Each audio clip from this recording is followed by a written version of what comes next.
can't be around people that don't want to make moves, man.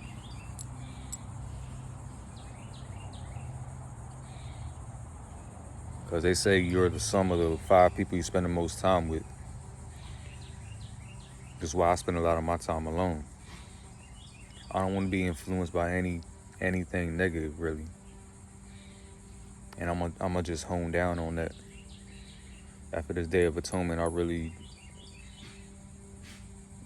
I made it a point to be different, act different, even more so than I already do. Be more refined than I already was. So I'm even going in a further separation. When it comes to people that just don't want to take action,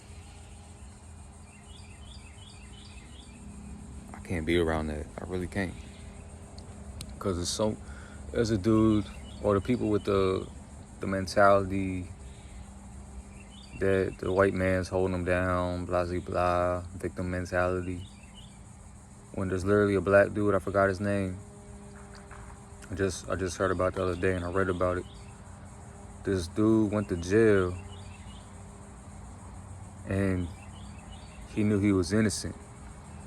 While he was in prison, he studied law, represented himself,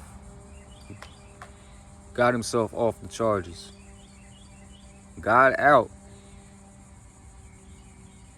and I believe he went to, Yale.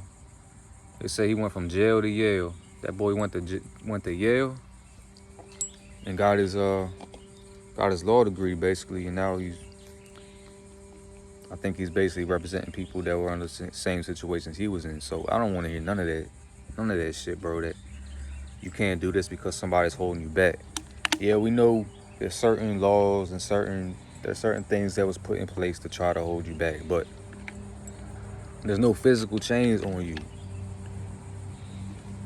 The only chains you have is on your mind. You're your own slave master. You are. There's nobody whipping your back right now. There's nobody. And the people that usually get in trouble with police and shit like that, yeah, sometimes people are innocent. A lot of times people are innocent. But majority of the time somebody gets locked up,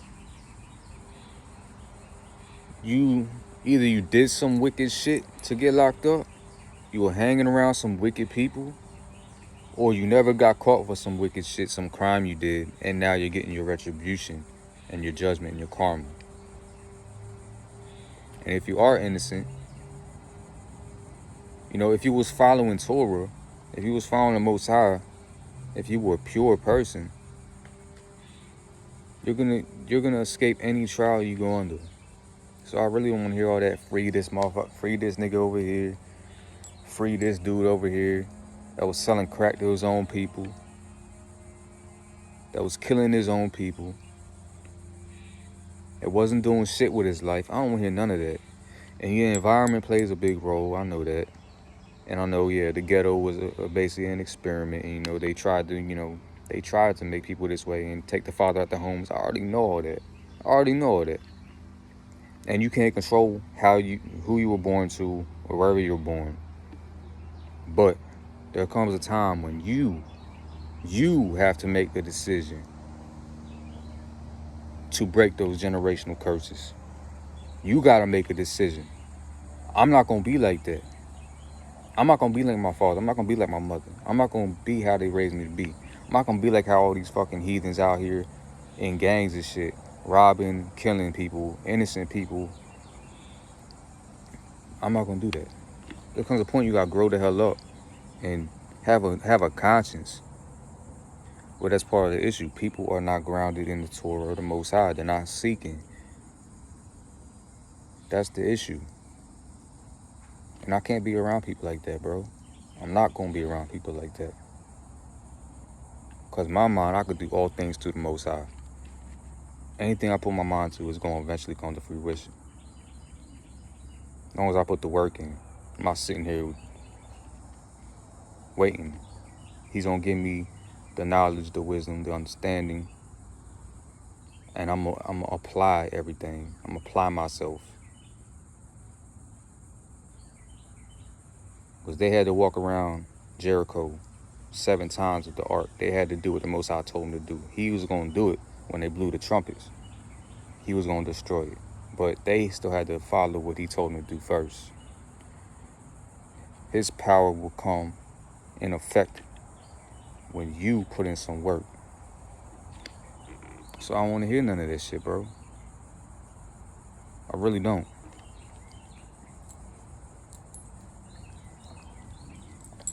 Because you be sitting down watching Netflix all damn day for hours, playing Madden, playing 2K for hours a day.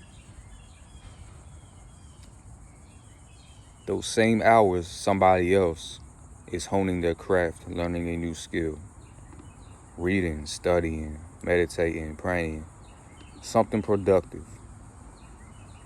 And your ass there sitting there getting high, watching Netflix, watching YouTube, entertaining yourself, getting drunk, celebrating not a damn thing because you ain't did shit with your life. Instead of taking all your struggles, all the pain, all the anxiety and turning it into power, using that to motivate you, to be the fire that consumes you so that you can consume everything. And not in an evil way, so you can take over. But you rather use the fire to destroy shit instead of, instead of refine. Instead of refine yourself, be refined. And if you're going to destroy anything, destroy the evil shit around you, the evil shit about yourself, and then build on over what you destroyed, rebuild and make it better. I don't want to hear this shit, bro. I don't want to hear it.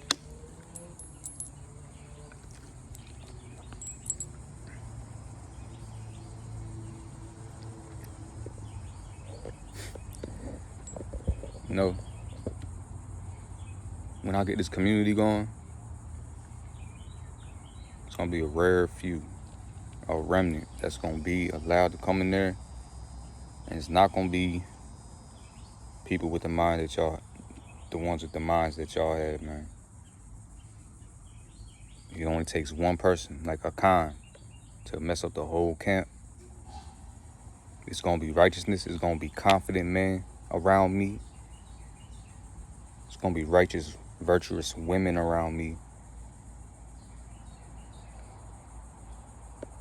that worship the Most High alone, that keep the Torah,